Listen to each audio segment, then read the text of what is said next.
entering Venom air defense zone. Everybody stay alert! Hey guys, Wombat here. Today I have you guys the 6th episode in my playthrough of the Star Fox 64 game on the hard path. The mission today is called Through the Middle and involves the team flying straight through the middle of Venom's air defenses and destroying the boss at the end of the map. To continue on the hard path, you simply have to pass the mission. That is not as simple as it seems, as you have enemies coming from all over the place in this one.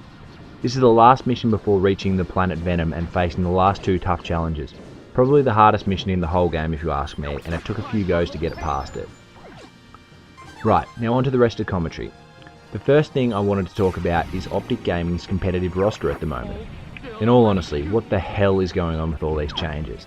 Players have been staying for a few days, a week maybe, and then leaving or getting dropped, and I just really can't understand why this is happening.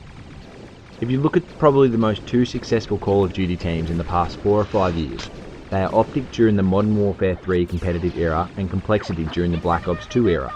Both teams basically dominated those times and won almost every MLG event and other championships that were on. Although these were completely different teams with completely different players who played completely different styles of Call of Duty, there is one thing that remains the same for both of them. Both of these teams were together for a long time. Optic's most successful roster was together for well over a year, consisting of Scumpi, Nadeshot, Big Timer and Murph, and Complexity's successful roster of Clayster, TP, Aches and Crim6 were together for a long time as well. It takes players time to adjust to a new player in the team, adjust to the way they play the game and the way they react to the other person playing the game. No team is ever going to consist of the 4 best Call of Duty players put together, because they will do terribly.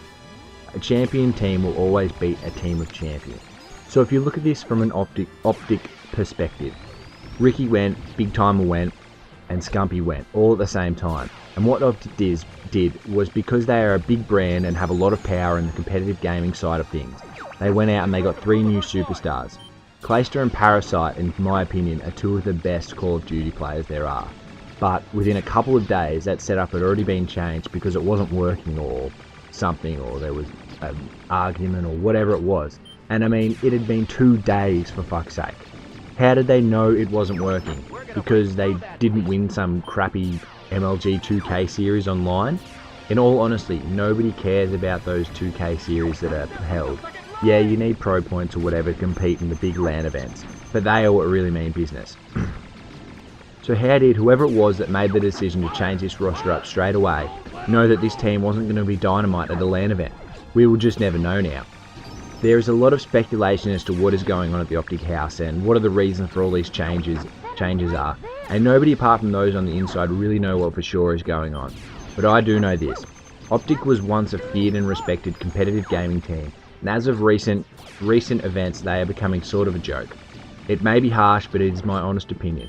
They were the first competitive team I supported, but at the moment they are a joke. The second thing I wanted to talk about is the state of Australian cricket at the moment. How good are things? It was only a few months ago over in England that all the naysayers were calling for a complete recall of Australian cricket. Changing over a number of players and even a new captain was needed. Look at us now. With almost an identical test team, we have decimated the English test team 5-0. Those naysayers are the first people to jump on the bandwagon and get behind Australia when we are doing well. Now, with already having wrapped up the one-day series as well, things are looking pretty good for Australia, as we already look forward to the tough test series in South Africa. It is not only at the international level that cricket is booming for Australia. The current domestic Big Bash series is the first that has been available on free-to-air TV in Australia. This has led to a much larger number of people than normal following the Big Bash and cricket in general. This summer has probably seen the biggest crowd attendances at test and one-day matches in recent memory, and I would put that down to the Big Bash helping with this increasing the popularity of cricket. The Big Bash is one of the strongest 2020 competitions in the world, and so the cricket that people are going to watch in the stadiums is of a really good standard. The English flogged us in England and we flogged them in Australia. It really does beg the question, is international cricket the same as most sports, and that the home team has a great advantage? I would really like to see a stat on that, comparing the international test teams at home and away, and see how it stacks up. And this is why we can't get too ahead of ourselves with the South African tour coming up. Yes, we've just beaten England 5-0, who were one of the best teams in the world.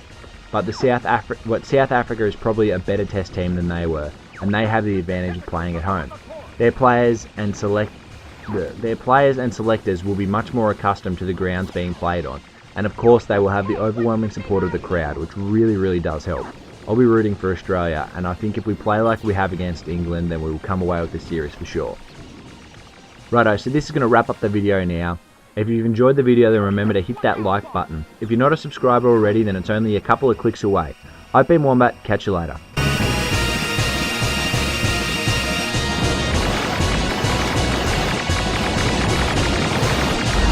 Destroy all 3 energy balls! The shield is gone! Shoot the core! Yippee! You did it!